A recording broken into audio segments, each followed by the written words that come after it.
Sevens Golden Diamonds, Ermalur, Vadadala. പള്ളുരുത്തിയിൽ തേക്കിൻ ജനൽപ്പാളികൾ മോഷ്ടിച്ച കേസിൽ 2 പേർ പിടി.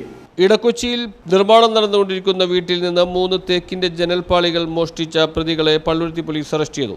അഷ്കർ 46, ഷാരോൺ 23 എന്നിവരെയാണ് പള്ളുരുത്തി പോലീസ് ഇൻസ്പെക്ടറുടെ നേതൃത്വത്തിൽ അറസ്റ്റ് ചെയ്ത്. ഏകദേശം 75,000 രൂപ വില വരുന്ന വസ്തുക്കളാണ് ഇവർ മോഷ്ടിച്ചത്.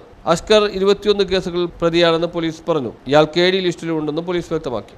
ഇന്നലെ വെളുപ്പിന് ഇടക്കൊച്ചിയിൽ പണി നടന്നുകൊണ്ടിരിക്കുന്ന ഒരു വീടിന്റെ ആവശ്യത്തിലേക്കായി കൊണ്ടുവച്ചിരുന്ന 3 തേക്കിന്റെ ജനൽപ്പാടികൾ, ഒരു എണ്ണത്തിന് 25,000 രൂപ വരെ വാല്യൂ ഉള്ളതാണ്. പിന്നെ ഒരു വാക്വം ക്ലീനർ എന്നിവ അവിടുന്ന് മോഷണം ചെയ്ത് കൊണ്ടുപോയതാണ്. ഒരു അസ്കർ, 46 വയസ്സുള്ള അസ്കറാണ്.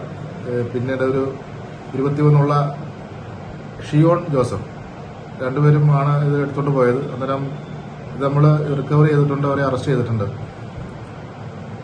ഈ അഷ്കറിന് 21 കേസുകൾ ഇവിടെ ഉണ്ട്, നിലവിലുണ്ട്. പലതും ട്രയൽ നടന്നുകൊണ്ടിരിക്കുകയാണ്, ശിക്ഷിച്ചതുണ്ട്. പിന്നെ ഇത് ഇവിടുത്തെ KD ലിസ്റ്റിലും ഉള്ള ആളാണ്. കൂടുതൽ നടപടികൾ സ്വീകരിക്കുന്നുണ്ട്, ഇന്ന് റിമാൻഡ് ചെയ്യുന്നുണ്ട്. News bureau, Edakochi.